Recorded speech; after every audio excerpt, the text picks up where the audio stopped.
SEGA.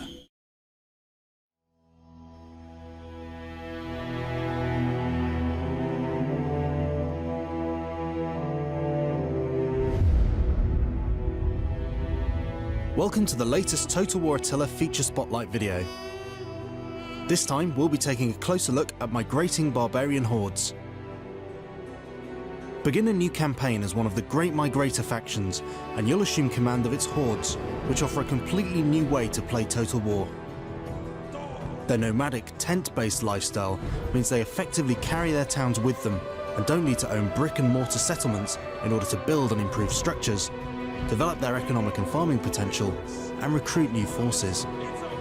You'll generally find yourself migrating away from the increasingly infertile and hostile north in search of safer, more productive lands.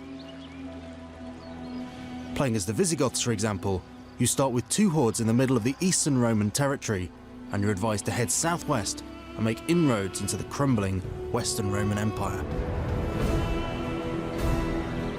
Ultimately, you'll have a target location to reach, guided by your factional objectives, which places you on historical paths that the tribes took. However, you can go about reaching this destination in any way you see fit, and if that means plundering and razing your way across the map, so be it. You now have the army view and building view icons side by side, as a horde effectively represents a combination of both. To build or upgrade buildings, you need to enter the encampment stance, which converts your horde into an immobile camp. You can do this anywhere on the map at any time, provided the horde has 25% of its action points left that turn. While in the encampment stance, your horde gets a number of important bonuses. A big buff to the horde's growth rating makes it easier to expand your population and improve your infrastructure. And the horde also gets a boost to its army integrity. So if your horde is fighting its way around the map for extended periods and you notice its integrity is dropping, it's wise to make camp and give the troops a break. Encampment also provides shelter, making the horde immune to all types of attrition, and boosts its income as the populace turns its attention to commerce and industry.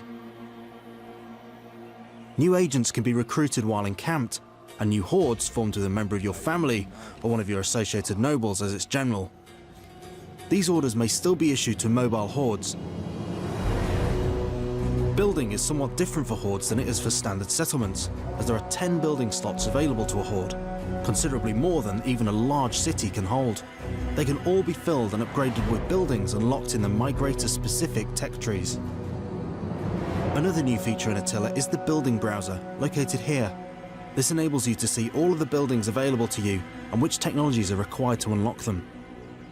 You'll notice that each building chain is color-coded, and the horde-specific buildings available are usually at the bottom of the filters with the word migrating before them. You can always tell which building is horde-specific by the wheel symbol in the top left of the building icon. When the time comes, you may wish to settle down and become a more traditional settlement and city-focused faction. When one of your hordes conquers a settlement, you'll be given the option to occupy. If you choose to do so, this will end your faction's migration. At this point, all of your hordes will discard their horde infrastructures and become standard armies. This isn't a decision to be taken lightly, however, as the great majority of your campaign resources up to this point, such as income and food, are provided by your horde infrastructures. Settling is something you'll need to coordinate and plan for, so the bigger and more numerous your hordes, the more settlements you'll need to colonize in as short a time as possible in order to maintain your military and economic strength with the infrastructure of settlements. In fact, the only playable horde faction that never has the option to settle is the Huns. Just not in their nature. Settled migrator factions can always choose to hit the road again. In the faction menu under the summary panel, you can see whether your faction is migrating or not, and where your capital city is located.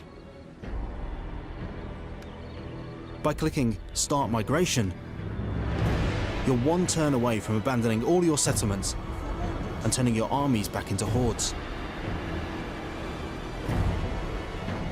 They'll have to build their infrastructures back up from scratch though, so make sure you've got plenty of coin in the coffer. The income you'll generate from abandoning settlements will certainly help you get started again. Raising enemy settlements is profitable and useful, not to mention fun. as it brings you a stack of income and smashes a valuable cog in your enemy's infrastructure.